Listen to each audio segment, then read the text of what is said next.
Ante esta deconstrucción del viejo orden, ¿ves algún signo de esperanza o algún signo de solución o algún signo de vía alternativa para no quedar solo en la denuncia? ¿O es algo que todavía estás trabajando en tu tesis, es algo que vas descubriendo, que estás investigando ahora?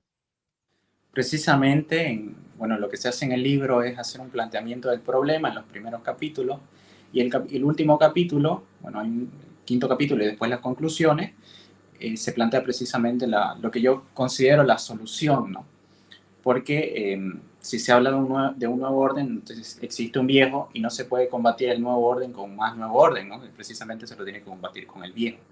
Y la centralidad que yo hago, la diferencia, la distinción que hago entre el viejo y el nuevo orden, es que en el libro escribo y a la vez me corrijo en una frase que digo que a veces parecería ser que el discurso político trasciende a lo espiritual, ¿no?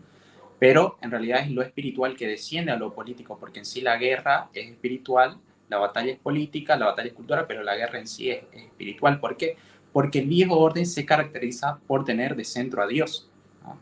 Tener de centro a Dios y tener precisamente los tres pilares fundamentales, los tres conceptos de lo bueno, lo bello y lo cierto, lo amoral, el arte y la verdad, rígidos, ¿no? Y aparte, esta centralidad en Dios. Entonces lo que se hace en el nuevo orden es querer, o sea, se quita la centralidad en Dios y es destruir precisamente la naturaleza humana y destruir a Dios, ¿no? Entonces una vuelta al viejo orden o retomar el viejo orden es precisamente volver a Dios y no se puede dar una solución sin hablar de deísmo, de religión, y esto es un poquito, a veces la gente no lo entiende, lo relaciona con fanatismo religioso o algo así por el estilo, pero si uno lo analiza históricamente y filosóficamente, no se puede combatir el progresismo con progresismo o el nuevo orden con nuevo orden, ¿no? Precisamente se tiene que volver a lo viejo y tomar o sea, todo lo bueno que tuvo la civilización y precisamente combatir esto. Y la esperanza que yo veo es, una de las soluciones que yo doy es recobrar el sentido común, que es algo que se perdió, si es que sentido común, entre comillas, existe, ¿no? Doy varios ejemplos de posibles soluciones, por ejemplo, ser el caso de los 21 días en Bolivia. Mucha gente no lo sabe, pero cuando Evo Morales salió huyendo del país, hubo un paro cívico indefinido de 21 días, donde nosotros logramos precisamente volver al viejo orden. La gente piensa en el exterior que fue como unas protestas y salió Evo, etcétera, pero fue algo sumamente trascendental que no se vendió muy bien y la gente no sabe qué pasó, pero lo que se hizo fue, por ejemplo, en Santa Cruz, precisamente, ¿por qué Santa Cruz de la Sierra, no la ciudad? Precisamente porque el nombre Santa Cruz hace referencia al viejo orden. Nosotros nos reuníamos en el Cristo, rezábamos, volvimos al patriotismo, que precisamente lo contrario al globalismo, ¿no? Al resguardar las fronteras, etcétera.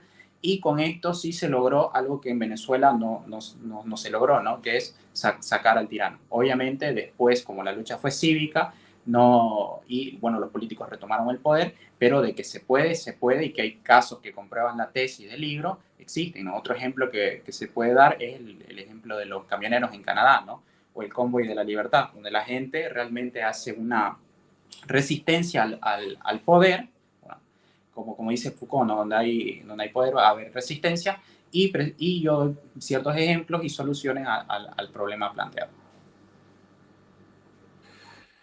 Qué interesante ese punto.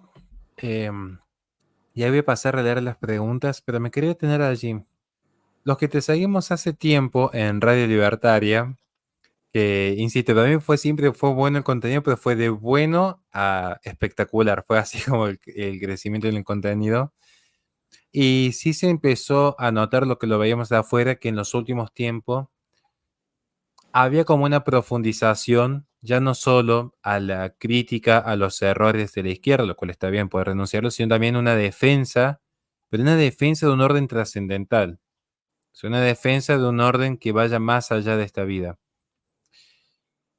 Y eso se nota que el que está detrás de ese contenido también tiene en su vida, en su corazón, algo más que este mundo, para buscar aquello que está por fuera de este mundo. Por eso quería preguntarte, pero un poco ya te anticipaste, pero la importancia de la fe, ¿vos considerás que dentro de la batalla cultural que se está dando por parte de la derecha, ¿La fe tiene preeminencia? ¿Crees que debería tener una mayor presencia? ¿Crees que es necesario sacar la fe de la batalla cultural contra la izquierda? ¿Cómo ves vos la fe de la persona en Occidente, concretamente el cristianismo, dentro de lo que es esta batalla cultural por recuperar el viejo orden?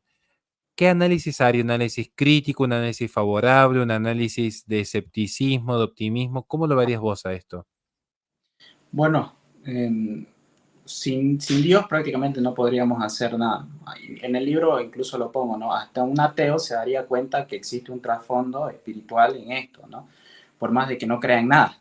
¿Por qué? Porque los ataques que se hacen o que hace la izquierda, en general que este movimiento encontró su representación en la izquierda, eh, es generalmente a Cristo. Os doy un ejemplo.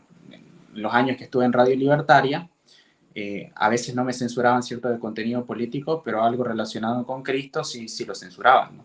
Entonces el cristianismo es como una barrera frente a todo este progresismo, sí, ante todo lo malo, ya sea la izquierda, la posmodernidad, todo, y es algo muy positivo el cristianismo, por más de que no hayan creyentes en el público que nos esté escuchando ahora o por el estilo, pero sí es necesario, yo lo veo necesario, y precisamente el libro trata de eso, ¿no? De la guerra espiritual y de la vuelta, como ya me adelanté un poquito con lo de la pregunta, de la vuelta a Dios, porque precisamente es representante del viejo orden. Por eso es que las feministas, después de las marchas, acaban la marcha en una catedral, porque las feministas, claro, como es un nuevo orden, entonces tienen que destruir al viejo. ¿Y quién es el representante del viejo? Claro, la Iglesia Católica o el cristianismo en general. Entonces van en la marcha y destruyen la iglesia precisamente porque es representante del viejo orden. Entonces nosotros no podríamos combatir todo esto que estamos viviendo si no volvemos a Dios.